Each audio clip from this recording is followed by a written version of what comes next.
അമ്മ വീടൊക്കെ കയറി കണ്ടോ? ആ പിന്നെ നിന്റെ ഭാര്യ എന്നെ സ്വീകരിച്ചു കൊണ്ടുപോയി എല്ലാം കാണിച്ചു തന്നു. നീ ഇവിടെ നിന്ന് ഇറങ്ങിയപ്പോ അവള് മുഖവും വിറപ്പിച്ചോണ്ട് അകത്തോട്ട് പോയതാ. അമ്മയ്ക്ക് കുടിക്കാൻ പോലും ഒന്നും തന്നില്ലേ? ഞാൻ അമ്മയ്ക്ക് ചായ എടുക്കായിരുന്നു ഇന്ദ്രേട്ടാ.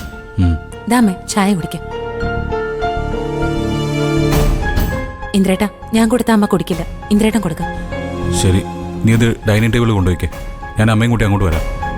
അയ്യോ വേണ്ട ഇന്ദ്ര, ഞാൻ അങ്ങോട്ട് കയറാതിരിക്കാനല്ലേ അവള് ചായ എഴുന്നള്ളിച്ച് ഇങ്ങോട്ട് കൊണ്ടുവന്നേ. നീ ഇവിടെ ഇരിക്കേ, എനിക്ക് പറയാനുള്ളത് പറഞ്ഞിട്ട് ഞാനങ്ങ് പൊയ്ക്കോളാം.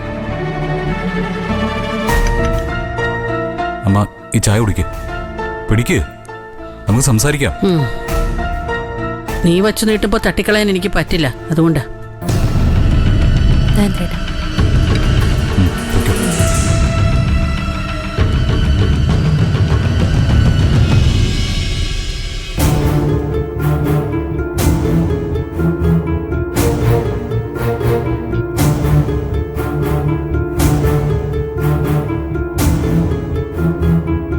എന്താ അമ്മയ്ക്ക് സംസാരിക്കണമെന്ന് പറഞ്ഞത്? വീട്ടിൽ വേറെ പ്രശ്നങ്ങളൊന്നുമില്ലല്ലോ? അവിടെ ഒരു പ്രശ്നവും ഇല്ല. എന്റെ പ്രശ്നം ഇപ്പൊ സച്ചി സാറിന് കൊടുക്കാനുള്ള പണമാ.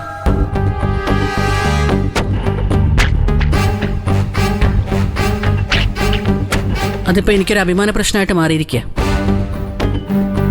സച്ചിയും മകനും എന്റെ മുഖത്ത് നോക്കി ആ കാശ് ചോദിച്ചത് ഓർക്കുമ്പോ പോലും എന്റെ തൊലി ഉരിഞ്ഞു പോകുന്ന പോലെ തോന്നുവാ.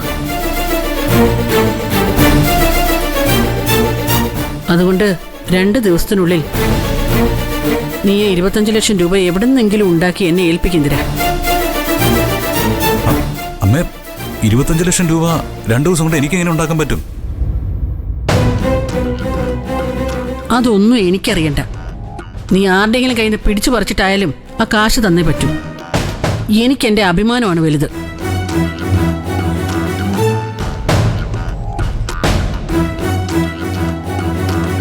അത് തിരിച്ചു കൊടുക്കേണ്ട ബാധ്യത എനിക്കുണ്ടമ്മേ. ഞാനത് കൊടുക്കുകയും ചെയ്യും.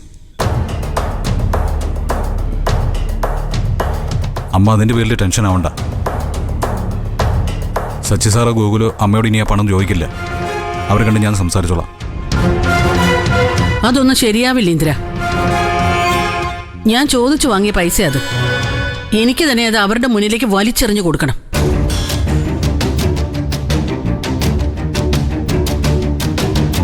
നീ പോയി അവന്മാരുടെ കാലും പിടിച്ച് അവധി വാങ്ങിച്ചോണ്ട് വന്നാലേ എനിക്കുണ്ടായ നാണക്കേട് കൂടുകയേ ഉള്ളൂ.